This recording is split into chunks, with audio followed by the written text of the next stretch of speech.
ଦଶହରା, ଯାହାକୁ ବିଜୟା ଦଶମୀ ମଧ୍ୟ କୁହାଯାଏ, ହିନ୍ଦୁମାନଙ୍କର ଏକ ପ୍ରମୁଖ ପର୍ବ। ଏହା ସତ୍ୟର ବିଜୟ ଓ ଅସତ୍ୟର ପରାଜୟ ପ୍ରତୀକ। ପୌରାଣିକ ପ୍ରସଙ୍ଗ। ଏହି ପର୍ବ ସହିତ ଦୁଇଟି ପ୍ରମୁଖ ପୌରାଣିକ କାହାଣୀ ଜଡ଼ିତ। ରାମାୟଣ କାହାଣୀ।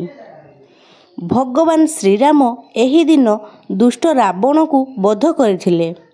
ରାବଣଙ୍କର ଅହଙ୍କାର ଓ ଅସତ୍ୟର ପରାଜୟ ହେଲା ଏବଂ ସତ୍ୟ, ଧର୍ମ ଓ ନ୍ୟାୟର ବିଜୟ ହେଲା। ଦୁର୍ଗା ପୂଜା କାହାଣୀ। ମା ଦୁର୍ଗା ଏହି ଦିନ ମହିଷାସୁର ନାମକ ଦୁର୍ଜନ ରାକ୍ଷସକୁ ବଧ କରିଥିଲେ। ସେଥିପାଇଁ ଏହାକୁ ମହିଷାସୁରମର୍ଦିନୀ ପର୍ବ ଭାବେ ପାଳନ କରାଯାଏ। ପର୍ବର ପାଳନ। ଦଶହରା ପର୍ବକୁ ସମଗ୍ର ଭାରତରେ ବିଭିନ୍ନ ଭାବରେ ପାଳନ କରାଯାଏ। ଅନେକ ସ୍ଥାନରେ ରାବଣ ପୁତ୍ରିକା ଦାହ କରାଯାଏ। ଏହା ସତ୍ୟର ପରାଜୟ ପ୍ରତୀକ। ଓଡ଼ିଶାରେ ମା ଦୁର୍ଗାଙ୍କ 10 ଦିନ ପୂଜା କରି ବିଜୟା ଦଶମୀରେ ବିସର୍ଜନ କରାଯାଏ। କେତେକ ଅଞ୍ଚଳରେ ରାମଲୀଳା ନାଟକ ଆୟୋଜନ କରାଯାଏ। ଲୋକମାନେ ନୂଆ ବସ୍ତ୍ର ପିନ୍ଧନ୍ତି, ମିଠା ବଣ୍ଟନ କରନ୍ତି, ପରିବାର ପରିଜନ ସହିତ ଆନନ୍ଦ ଉପଭୋଗ କରନ୍ତି। ସାମାଜିକ ଓ ନୀତିଗତ ମହତ୍ତ୍ୱ।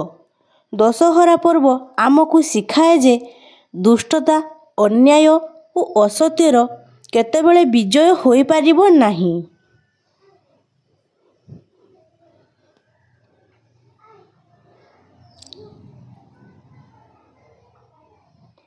ସତ୍ୟ, ନ୍ୟାୟ, ଧର୍ମ ସଦାସର୍ବଦା ବିଜୟ ହୁଏ।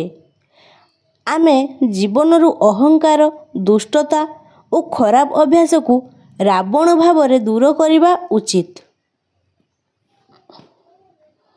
ଉପସଂହାର। ଦଶହରା କେବଳ ପୂଜା ଓ ଆନନ୍ଦର ପର୍ବ ନୁହେଁ, ଏହା ଏକ ନୀତିପାଠ। ଏହି ପର୍ବ ଆମର ହୃଦୟରେ ସତ୍ୟ, ନ୍ୟାୟ, ସାହସ ଓ ଶକ୍ତିର ସ୍ଥାପନା କରେ। ସେଥିପାଇଁ ଦଶହରାକୁ ସତ୍ୟର ବିଜୟର ପର୍ବ କୁହାଯାଏ। ଯଦି ଆପଣଙ୍କୁ ମୋର ଭିଡ଼ିଓଟି ଭଲ ଲାଗିଲା ତାହେଲେ ସବସ୍କ୍ରାଇବ୍ କରିବାକୁ ଭୁଲିବେନି। ରହୁଛି, ଧନ୍ୟବାଦ।